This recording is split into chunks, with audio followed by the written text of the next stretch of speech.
Funding for this program is provided by.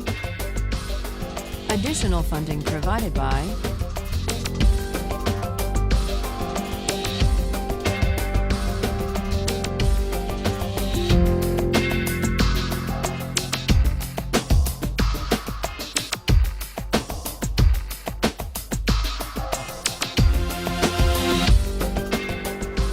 Last time we began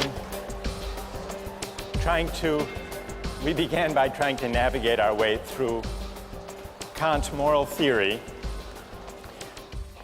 Now, fully to make sense of Kant's moral theory in the groundwork requires that we be able to answer three questions.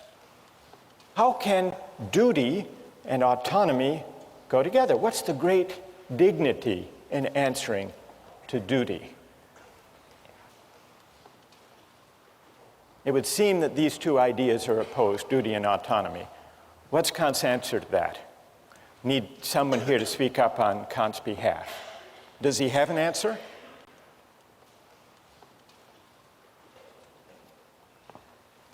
Yes, go ahead, stand up.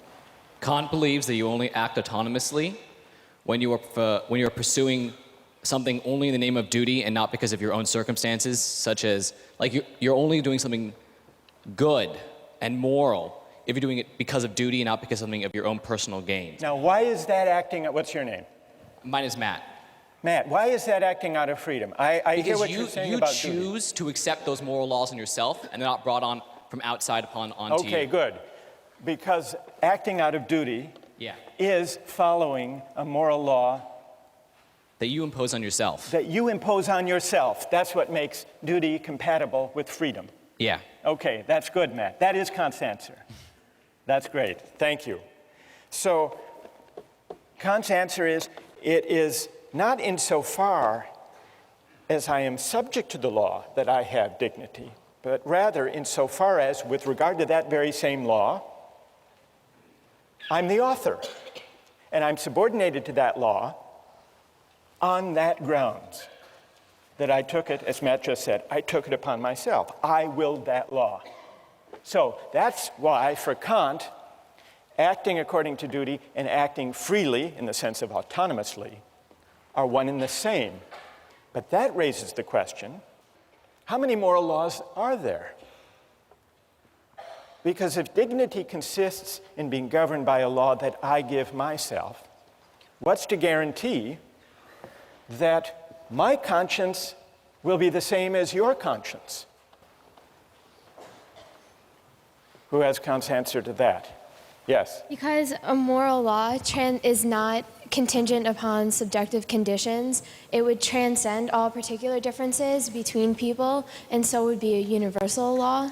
And in this respect, there would only be one moral law, because it would be supreme. That's exactly right. What's your name? Kelly. Kelly. So Kelly, Kant believes that if we choose freely, out of our own consciences, the moral law, we're guaranteed to come up with one and the same moral law.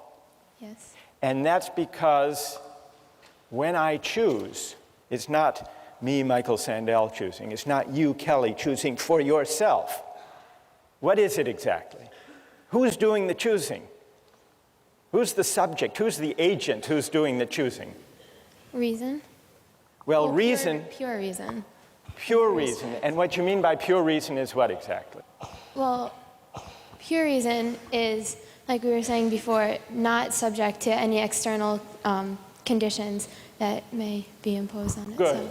That's great. So the reason that does the willing, the reason that governs my will when I will the moral law, is the same reason that operates when you choose the moral law for yourself. Yes. And that's why it's possible to act autonomously, to choose for myself, for each of us to choose for ourselves as autonomous beings, and for all of us to wind up willing the same moral law, the categorical imperative. But then there is one big and very difficult question left. Even if you accept everything that Matt and Kelly have said so far, how is a categorical imperative possible? How is morality possible? To answer that question, Kant says we need to make a distinction. We need to make a distinction between two standpoints from which we can make sense of our experience. Let me try to explain what he means by these two standpoints. As an object of experience, I belong to the sensible world. There, my actions are determined by the laws of nature and by the regularities of cause and effect. But as a subject of experience, I inhabit an intelligible world. Here, being independent of the laws of nature, I am capable of autonomy, capable of acting according to a law I give myself. Now, Kant says that only from this second standpoint can I regard myself as free. For to be independent of determination by causes in the sensible world is to be free. If I were wholly an empirical being, as the utilitarians assume, if I were a being wholly and only subject to the deliverances of my senses, to pain and pleasure and hunger and thirst and appetite, if that's all there were to humanity, we wouldn't be capable of freedom, Kant reasons. Because in that case, every exercise of will would be conditioned by the desire for some object. In that case, all choice would be heteronymous choice, governed by the pursuit of some external end. When we think of ourselves as free, Kant writes, we transfer ourselves into the intelligible world as members and recognize the autonomy of the will. That's the idea of the two standpoints. So, how are categorical imperatives possible? Only because the idea of freedom makes me a member of an intelligible world. Now, Kant admits we aren't only rational beings. We don't only inhabit the intelligible world, the realm of freedom. If we did, then all of our actions would invariably accord with the autonomy of the will. But precisely because we inhabit simultaneously the two standpoints, the two realms, the realm of freedom and the realm of necessity, precisely because we inhabit both realms, there is always potentially a gap between what we do and what we ought to do, between is and ought. Another way of putting this point, and this is the point with which Kant concludes the groundwork, morality is not empirical. Whatever you see in the world, whatever you discover through science, can't decide moral questions. Morality stands at a certain distance from the world, from the empirical world. And that's why no science could deliver moral truth. Now, I want to test Kant's moral theory with the hardest possible case, a case that he raises, the case of the murderer at the door. Kant says that lying is wrong. We all know that. We've discussed why. Lying is at odds with the categorical imperative. A French philosopher, Benjamin Constant, wrote an article responding to the groundwork where he said, this absolute prohibition on lying is wrong. It can't be right. What if a murderer came to your door looking for your friend who was hiding in your house. And the murderer asked you, point blank, is your friend in your house? Constant says it would be crazy to say that the moral thing to do in that case is to tell the truth. Constant says the murderer certainly doesn't deserve the truth. And Kant wrote a reply. And Kant stuck by his principle that lying even to the murderer at the door is wrong. And the reason it's wrong, he said, is once you start taking consequences into account to carve out exceptions to the categorical imperative, you've given up the whole moral framework. You've become a consequentialist, or maybe a rule utilitarian.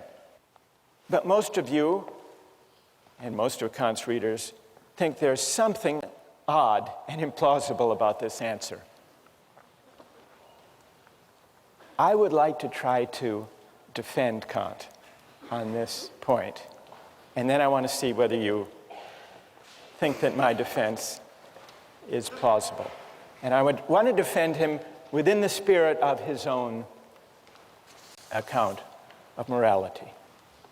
Imagine that someone comes to your door. You were asked the question by this murderer. You're hiding your friend. Is there a way that you could avoid telling a lie without selling out your friend? Does anyone have an idea of how you might be able to do that? Yes, stand up. I was just going to say, if I were to let my friend in my house to hide in the first place, I'd probably make a plan with them. So I'd be like, hey, I'll tell the murderer you're here, but escape. And that's one of the options mentioned, so. But I'm not sure that's a Kantian option. You're still lying, though. No, because he's in the house, but he won't be. Oh, I see. All right, good enough. One more try. If you just say you don't know where he is because he might not be locked in the closet, he might have left the closet, you have no clue where he could be. So you would say, I don't know, which wouldn't actually be a lie because you weren't at that very moment looking in the closet. Exactly. So it would be, strictly speaking, true. Yes. And yet possibly deceiving, misleading. But still true. What's your name? John. John. All right, John has, now John may be onto something. John, you're really offering us the option of a clever evasion that is, strictly speaking, true. This raises the question whether there is a moral difference between an outright lie and a misleading truth. From Kant's point of view, there actually is a world of difference between a lie and a misleading truth. Why is that? Even though both might have the same consequences. But then remember, Kant doesn't base morality on consequences. He bases it on formal adherence to the moral law. Now, sometimes in ordinary life, we make exceptions for the general rule against lying with a white lie. What is a white lie? It's a lie to avoid hurting someone's feelings, for example. It's a lie that we think of as justified by the consequences. Now, Kant could not endorse a white lie, but perhaps he could endorse a misleading truth. Suppose someone gives you a tie as a gift, and you open the box, and it's just awful. What do you say? Thank you. You could say thank you, but they're waiting to see what you think of it. Or they ask you, what do you think of it? You could tell a white lie and say, it's beautiful. but that wouldn't be permissible from Kant's point of view. Could you say, not a white lie, but a misleading truth? You open the box and you say, I've never seen a tie like that before. Thank you. You shouldn't have. That's good.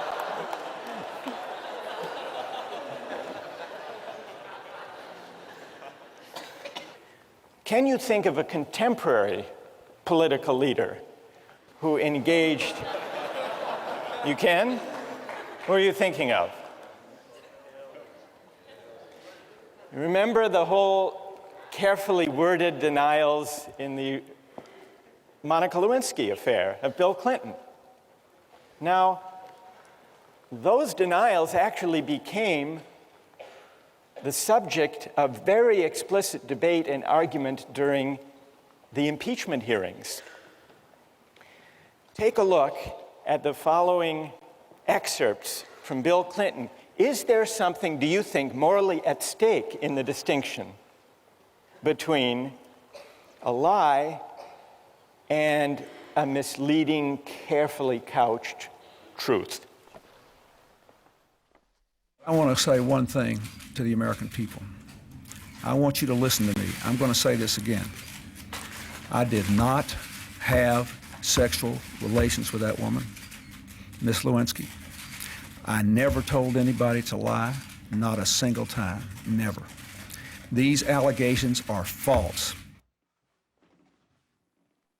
Did he lie to the American people when he said, I never had sex with that woman? You know, he doesn't believe he did, and because of the... Let me explain, may I explain, Congressman? What he said was to the American people that he did not have sexual relations. And I understand you're not going to like this, Congressman, because you will see it as a hair-splitting, evasive answer.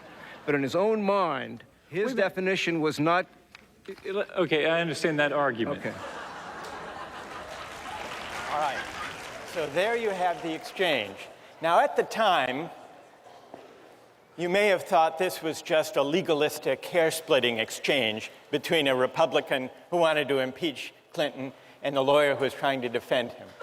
But now, in the light of Kant, do you think there is something morally at stake in the distinction between a lie and an evasion, a true but misleading statement?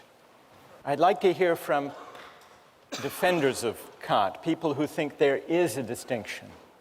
Are you ready to defend Kant?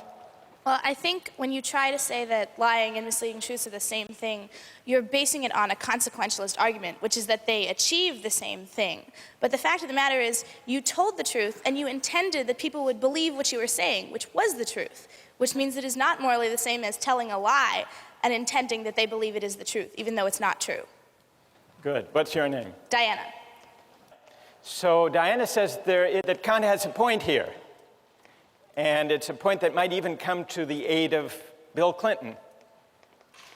And that is, well, what about that? Someone over here. For Kant, motivation is key. So if you give to someone because primarily you want to feel good about yourself, Kant would say that has no moral worth. Well, with this, the motivation is the same. It's to sort of mislead someone, it's to lie, it's to sort of throw them off the track, and the motivation is the same. So there should be no difference. Okay, good. So here, isn't the motive the same, Diana? What do you say to this argument that, well, the motive is the same? In both cases, there is the attempt, or at least the hope, that one's pursuer will be misled. Well, you could look at it that way, but I think that the fact is that your immediate motive is that they should believe you. The ultimate consequence of that is that they might be deceived and not find out what was going on. But your immediate motive is that they should believe you because you're telling the truth. May I help a little? Sure. You and Kant. Why don't you say, and what's your name? I'm sorry. Wes. Why don't you say to Wesley, it's not exactly the case that the motive in both cases is to mislead. They're hoping that the person will be misled by the statement, I don't know where they are, or I never had sexual relations. You're hoping that they will be misled, but in the case where you're telling the truth, your motive is to mislead while at the same time telling the truth and honoring the moral law and staying within the bounds of the categorical imperative. I think Kant's answer would be, Diana, yes? Yes. You like that? I do. Okay, so I think Kant's answer would be, unlike a falsehood, unlike a lie, a misleading truth pays a certain homage to duty. And the homage it pays to duty is what justifies that even the work of evasion. Diana, yes? You like? Okay. And so there is something, some element of respect for the dignity of the moral law in the careful evasion, because Clinton could have told an outright lie, but he didn't. And so I think Kant's insight here is in the carefully couched but true evasion. There is a kind of homage to the dignity of the moral law that is not present in the outright lie. And that, Wesley, is part of the motive. It's part of the motive. Yes, I hope he will be misled. I hope the murderer will run down the road or go to the mall looking for my friend instead of the closet. I hope that will be the effect. I can't control that. I can't control the consequences. But what I can control is standing by and honoring, however I pursue the ends I hope will unfold, to do so in a way that is consistent with respect for the moral law. Wesley, I don't think, is entirely persuaded, but at least this discussion brings out some of what's at stake, what's morally at stake in Kant's notion of the categorical imperative.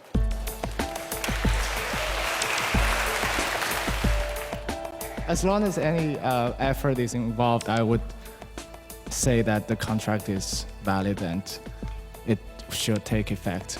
But why? What morally can you point to? For example, two people agree to be married, and one suddenly calls the other in 2 minutes say, I changed my mind. Does the contract have obligation on both sides? Well, I'm tempted to say no. Fine.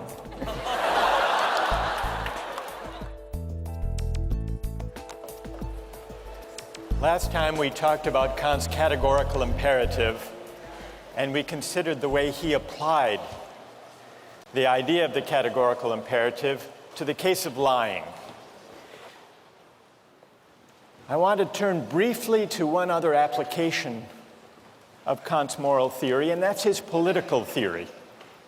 Now, Kant says that just laws arise from a certain kind of social contract. But this contract, he tells us, is of an exceptional nature. What makes the contract exceptional is that it's not an actual contract that happens when people come together and try to figure out what the Constitution should be. Kant points out that the contract that generates justice is what he calls an idea of reason. It's not an actual contract among actual men and women gathered in a constitutional convention. Why not? I think Kant's reason is that actual men and women gathered in a real constitutional convention would have different interests, values, aims, and there would also be differences of bargaining power and differences of knowledge among them. And so the laws that would result from their deliberations wouldn't necessarily be just, wouldn't necessarily conform to principles of right, but would simply reflect the differences of bargaining power, the special interests, the fact that some might know more than others about law or about politics. So Kant says a contract that generates principles of right is merely an idea of reason, but it has undoubted practical reality because it can oblige every legislator to frame his laws in such a way that they could have been produced by the united will of the whole nation. So Kant is a contractarian, but he doesn't trace the origin or the rightness of law to any actual social contract. This gives rise to an obvious question. What is the moral force of a hypothetical contract, a contract that never happened? That's the question we take up today. But in order to investigate it, we need to turn to a modern philosopher, John Rawls, who worked out in his book, A Theory of Justice, in great detail, an account of a hypothetical agreement as the basis for justice. Rawls's theory of justice, in broad outline, is parallel to Kant's in two important respects. Like Kant, Rawls was a critic of utilitarianism.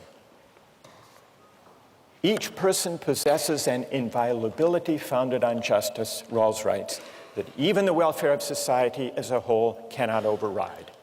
The rights secured by justice are not subject to political bargaining or to the calculus of social interests. The second respect in which Rawls's theory follows Kant's is on the idea that principles of justice, properly understood, can be derived from a hypothetical social contract, not an actual one. And Rawls works this out in fascinating detail with the device of what he calls the veil of ignorance. The way to arrive at the rights, the basic rights that we must respect, the basic framework of rights and duties, is to imagine that we were gathered together trying to choose the principles to govern our collective lives without knowing certain important particular facts about ourselves. That's the idea of the veil of ignorance. Now, what would happen if we gathered together, just as we are here, and tried to come up with principles of justice to govern our collective life? There would be a cacophony of proposals, of suggestions, reflecting people's different interests. Some are strong, some are weak. Some are rich, some are poor. So Rawls says, imagine instead that we are gathered in an original position of equality. And what assures the equality is the veil of ignorance. Imagine that we are all behind a veil of ignorance which temporarily abstracts from or brackets, hides from us who in particular we are. Our race, our class, our place in society, our strengths, our weaknesses, whether we're healthy or unhealthy. Then, and only then, Rawls says, the principles we would agree to would be principles of justice. That's how the hypothetical contract works. What is the moral force of this kind of hypothetical agreement? Is it stronger or weaker than a real agreement, an actual social contract?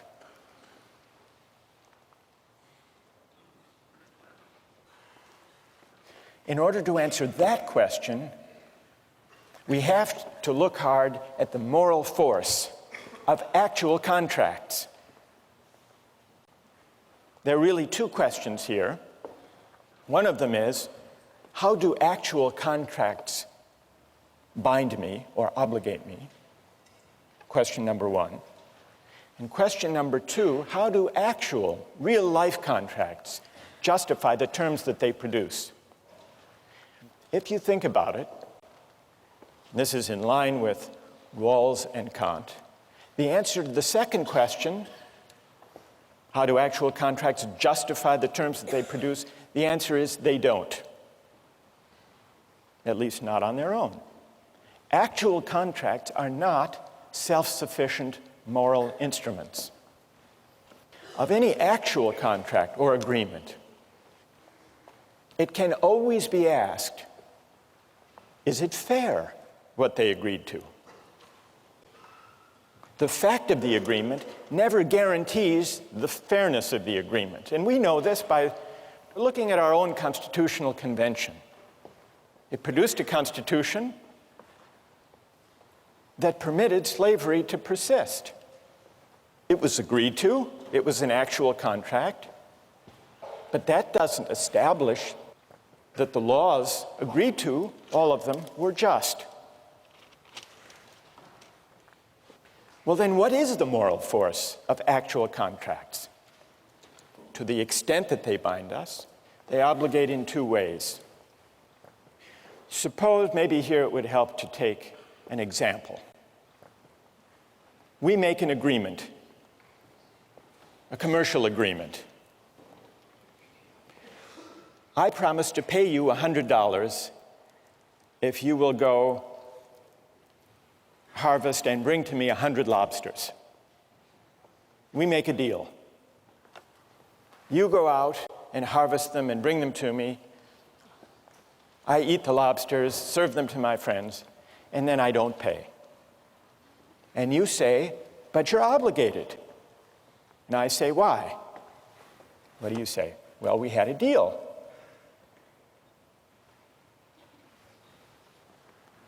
And you benefited.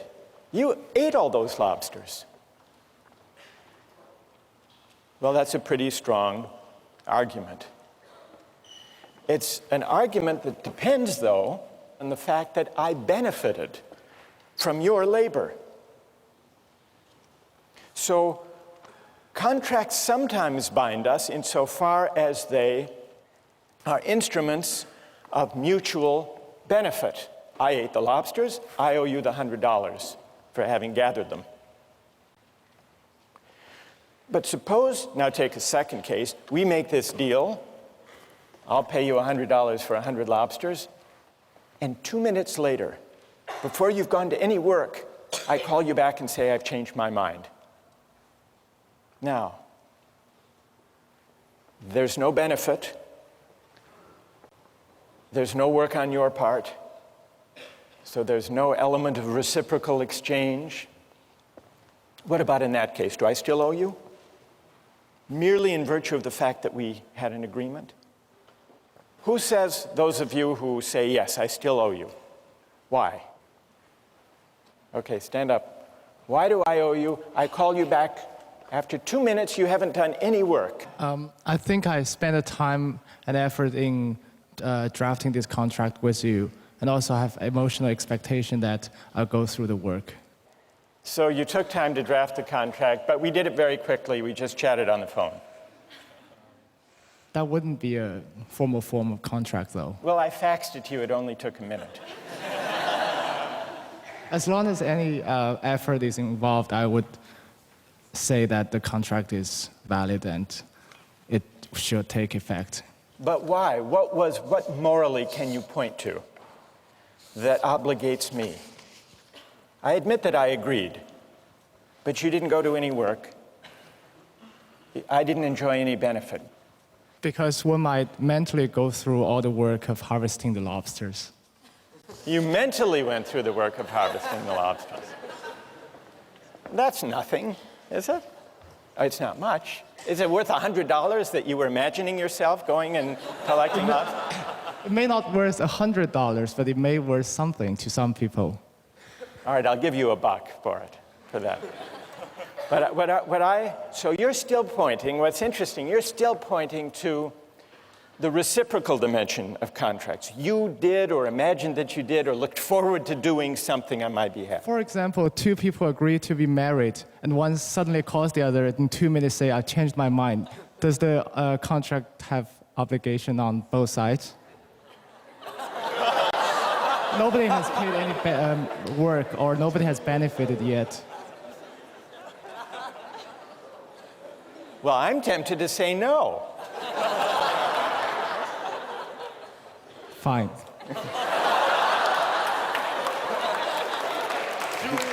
All right. What's your name? Julian. Thank you, Julian. All right. That was good. Now, is there anyone who agrees with Julian that I still owe the money? For any other reason now, go ahead, stand up. I think if you back out, it sort of cheapens the institution of contracts. Good, but why? Why does it? Well, I think this is kind of Kantian, but there's a certain intrinsic value in being able to make contracts and having, knowing that people will expect that you'll go through with that. Good, it would cheapen the whole idea of contracts, which has to do with taking an obligation on myself. Is that the idea? Yeah, I think so. What's your name? Adam.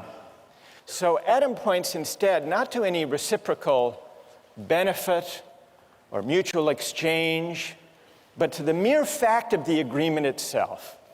We see here there are really two different ways in which actual contracts generate obligations. One has to do with the act of consent as a voluntary act.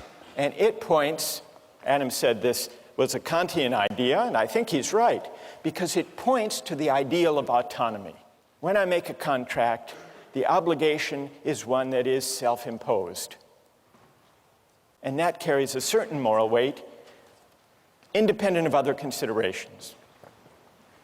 And then there's a second element of the moral force of contract arguments, which has to do with the sense in which actual contracts are instruments of mutual benefit, and this points toward the ideal of reciprocity, that obligation can arise, I can have an obligation to you, insofar as you do something for me.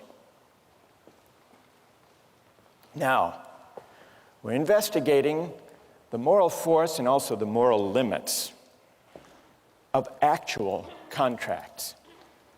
And here I would like to advance an argument about the moral limits of actual contracts.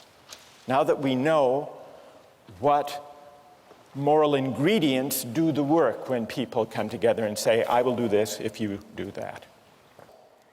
I would like to argue first that the fact that two people agree to some exchange does not mean that the terms of their agreement are fair. When my two sons were young, they collected baseball cards and traded them. And there is a 2-year age difference between them, and so I had to institute a rule about the trades that no trade was complete until I had approved it. And the reason is obvious. The older one knew more about the value of these cards, and so would take advantage of the younger one. So that's why I had to review it to make sure that the agreements were fair. Now you may say, well, this is paternalism. Of course it was. That's what paternalism is for, that kind of thing. So what does this show? What does the baseball card example show? The fact of an agreement is not sufficient to establish the fairness of the terms. I read some years ago of a case in Chicago. There was an elderly widow, an 84-year-old widow named Rose, who had a problem in her apartment with a leaky toilet. And she signed a contract with an unscrupulous contractor offered to repair her leaky toilet in exchange for $50,000. But she had agreed. She was of sound mind, maybe terribly naive and unfamiliar with the price of plumbing. She had made this agreement. Luckily, it was discovered. She went to the bank and asked to withdraw $25,000. And the teller said, "What do you need all of that money for?" And she said, "Well, I have a leaky toilet." And the teller called authorities, and they discovered this unscrupulous contractor. Now, I suspect that even the most ardent contractarians in the room will agree that the fact of this woman's agreement is not a sufficient condition of the agreement being fair. Is there anyone who will dispute that?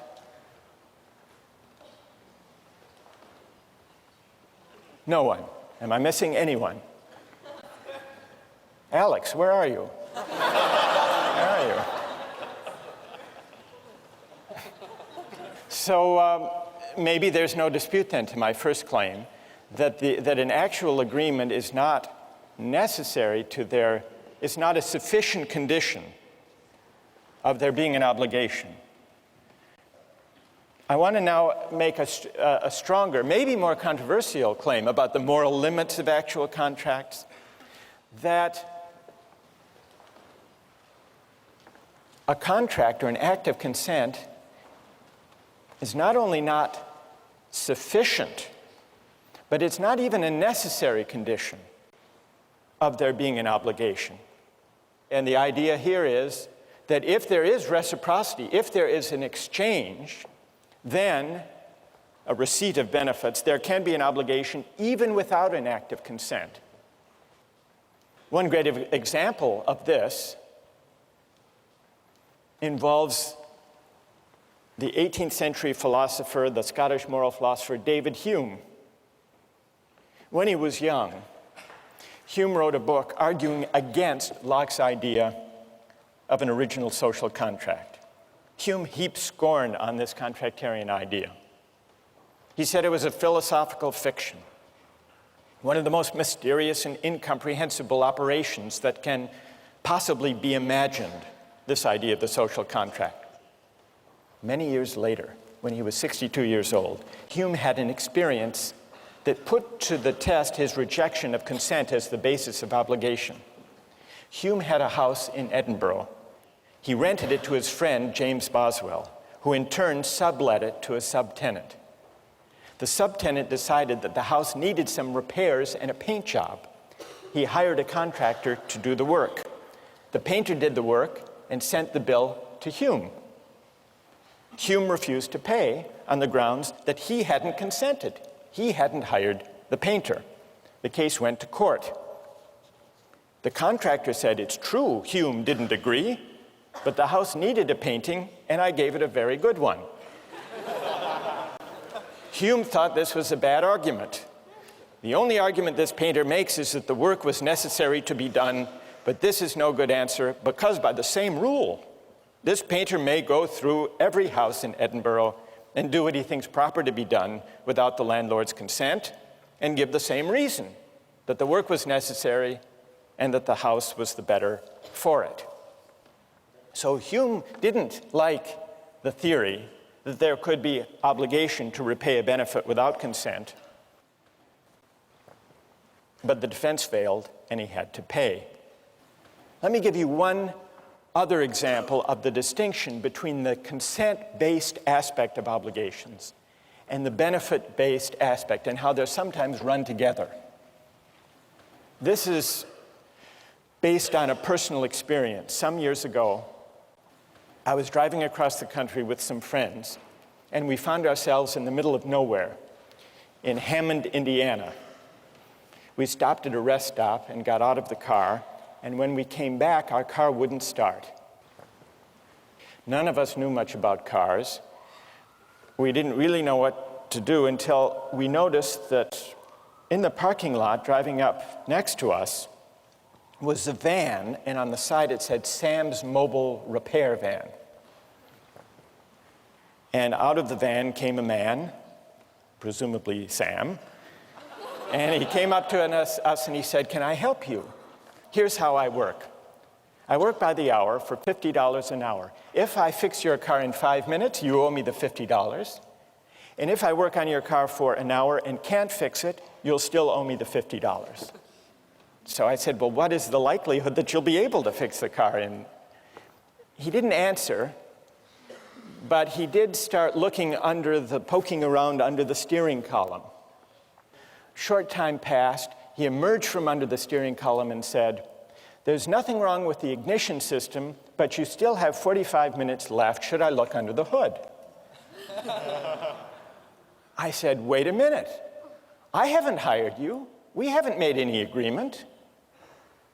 And then he became very angry, and he said, "Do you mean to say that if I had fixed your car while I was working under the steering column, that you wouldn't have paid me?"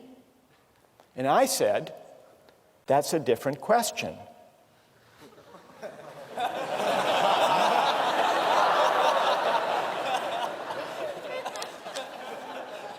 I didn't go into the distinction between consent-based and benefit-based obligations.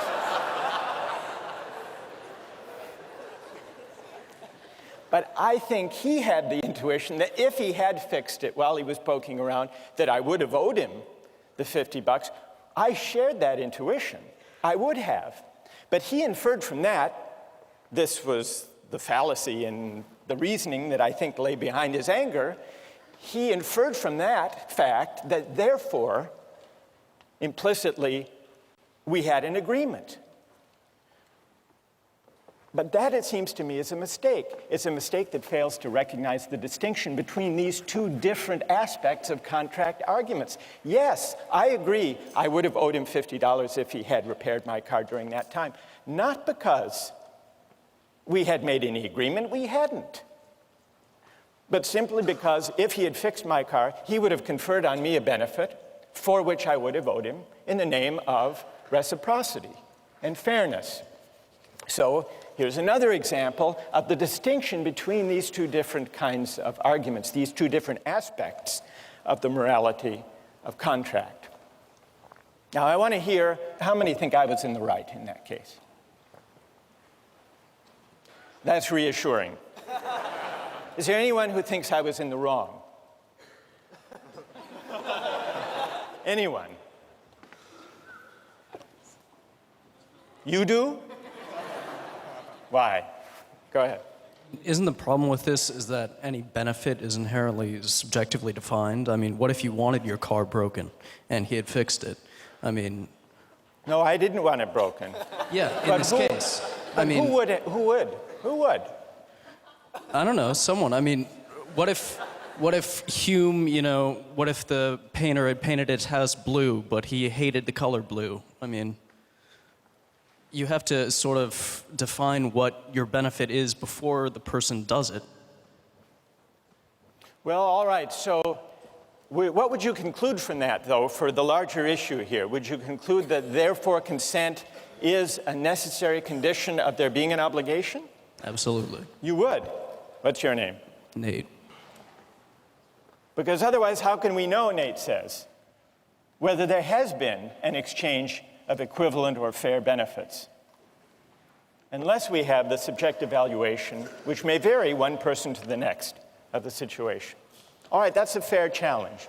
Let me put to you one other example in order to test the relation between these two aspects of the morality of contract. Suppose I get married, and suppose I discover that after 20 years of faithfulness on my part, every year on our trip across the country, my wife has been seeing another man, a man with a van on the Indiana Toll Road. This part is completely made up, by the way.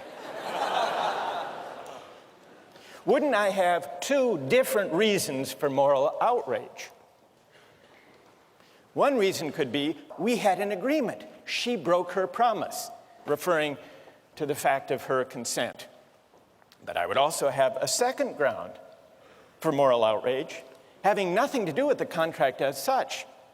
But I've been so faithful for my part. Surely I deserve better than this. Is this what I'm due in return? And so on. So that would point to the element of reciprocity. Each reason has an independent moral force. That's the general point. And you can see this if you imagine a slight variation on the marriage case. Suppose we hadn't been married for 20 years.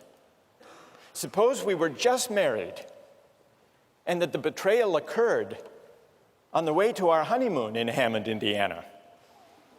After the contract has been made, but before there is any history of performance on my part. Performance of the contract, I mean.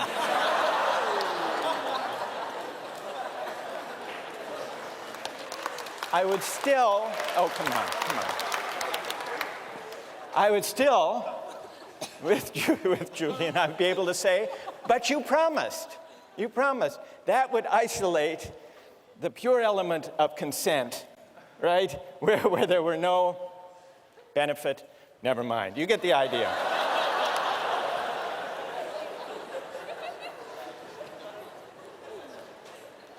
Here's the main idea.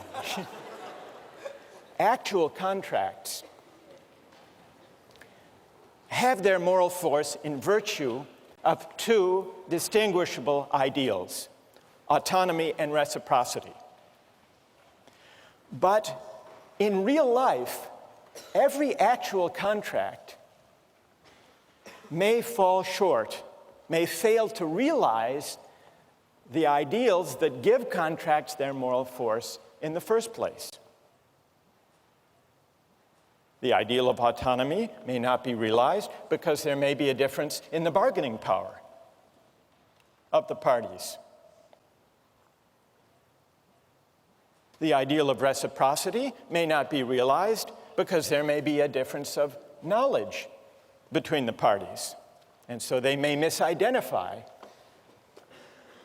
what really counts as having equivalent value. Now, suppose you were to imagine a contract where the ideals of autonomy and of reciprocity were not subject to contingency, but were guaranteed to be realized. What kind of contract would that have to be? Imagine a contract among parties who were equal in power and knowledge rather than unequal, who were identically situated rather than differently situated.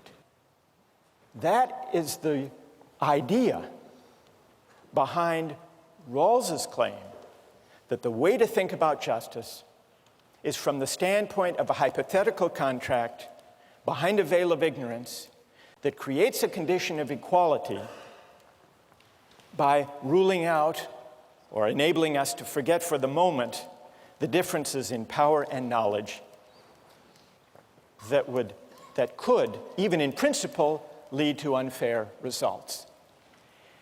This is why, for Kant and for Rawls, a hypothetical contract among equals is the only way to think about principles of justice. What will those principles be? That's the question we'll turn to next time.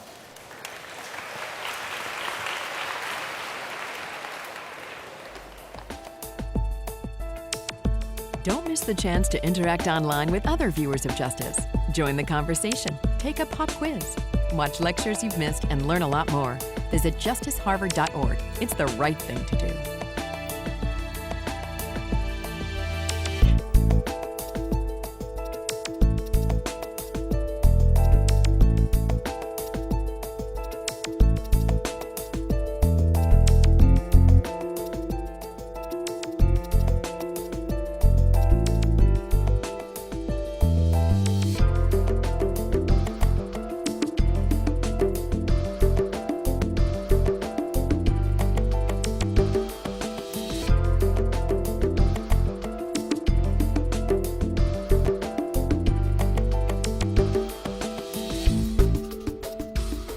Funding for this program is provided by... Additional funding provided by